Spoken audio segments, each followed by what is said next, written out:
Dans cette vidéo, on va parler de la suppression de Spotify dans la connexion premium de la Tesla.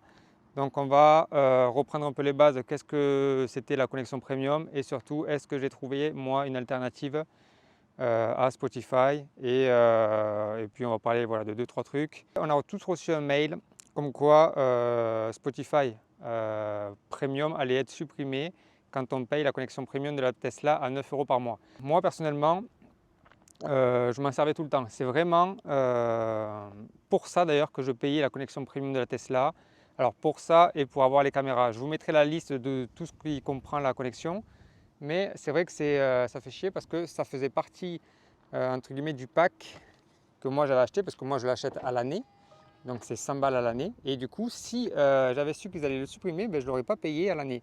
Mais du coup, voilà, ça fait quand même quelques semaines que j'étais passé sur autre chose. Et voilà, je vais vous montrer moi ce que j'utilise et ce qui est pour moi, entre guillemets, la meilleure alternative à Spotify dans la Tesla. Donc c'est parti.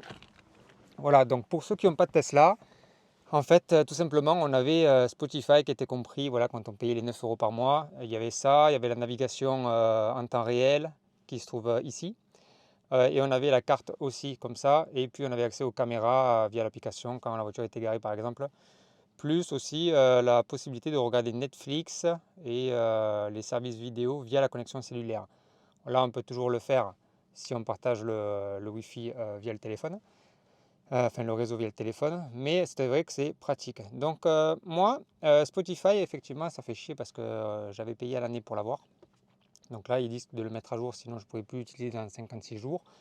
Donc concrètement, Spotify va rester dans la voiture, sauf que ben, vous aurez accès au Spotify gratuit avec de la publicité. Donc voilà, la pub, ça fait un peu chier parce qu'il y en a partout. Et si vous voulez avoir le Spotify sans publicité, plus pouvoir zapper les titres autant que vous voulez, il faudra passer sur un compte Spotify Premium qui coûte à peu près 10 € par mois. Et voilà. Donc moi personnellement, c'est pas ce que je vais faire et c'est pas ce que je vous conseille parce que je pense avoir trouvé une meilleure alternative et je vais vous en parler. Pour moi, j'utilise depuis maintenant plusieurs semaines, c'est YouTube Music en fait. Et pourquoi YouTube Music? Alors YouTube Music, c'est 12 € par mois, sauf que ça comprend YouTube Premium, c'est-à-dire YouTube sans la publicité, que ce soit sur l'ordi, sur la voiture ou n'importe où, sur le téléphone par exemple. Donc vous avez accès à YouTube Premium sans publicité, plus YouTube Music. Et YouTube Music, c'est comme Spotify, on y trouve tous les titres musicaux de la planète, on va dire, quasiment. Sur le téléphone, vous avez une appli qui est vraiment excellente. Les recommandations des sons, franchement, elle est bien meilleure pour moi sur YouTube Music que sur Spotify ou les autres services vidéo, musicaux, pardon. Donc c'est pour ça que depuis quelques semaines j'utilise YouTube Music. Donc YouTube Music, tout simplement parce que voilà, vous avez un combo pour 2 ou 3 € de plus. Voilà. Et enlever les publicités de YouTube plus ça, franchement pour moi ça reste le meilleur combo. Ça fait 12 € et voilà, sachant que Spotify c'était déjà 10 €. Si vous prenez 10 heures c'est pareil. Enfin 10 heures il n'est pas dans la voiture donc c'est un mauvais exemple. Mais en gros vous avez tous ces services musicaux ici là. Voilà, Spotify, YouTube Music, le karaoké aussi qui est compris dans la connexion premium. Audible, donc là c'est très cher, Audible c'est 10 € par mois pour un seul livre, donc très très cher. Podcast, Amazon Music, pareil c'est le même prix, voilà. Et Apple Music qui est à peu près aussi au même prix, 9-10 € par mois. Donc pour moi, voilà, je préfère payer 12 €, avoir YouTube Premium qui comprend YouTube Music avec une super application et surtout YouTube sans publicité. Donc voilà, ça c'est l'alternative que moi j'ai choisie, que je vous conseille aussi. Si, je sais pas, vous me direz ce que vous en pensez. La seule chose que je ne sais pas, c'est à quel débit, à quelle qualité est diffusée la musique sur YouTube Music. Ça, c'est vrai que c'est quelque chose qui est difficilement trouvable. Après, je n'ai pas trop cherché non plus. Mais je sais que sur Spotify, on avait une super qualité de son. Sur YouTube Music, je ne sais pas du tout quelle qualité elle est envoyée. Et en parlant de Spotify, vu que c'est le sujet de la vidéo, je vous conseille de voir une série, si c'est votre style, qui s'appelle The Playlist. Donc ça se trouve sur Netflix. The Playlist, alors je l'avais marqué tout à l'heure, hop, je vous la remets. Voilà, c'est celle-ci, The Playlist. Et justement, c'est toute l'histoire de Spotify. Alors je vais couper la musique.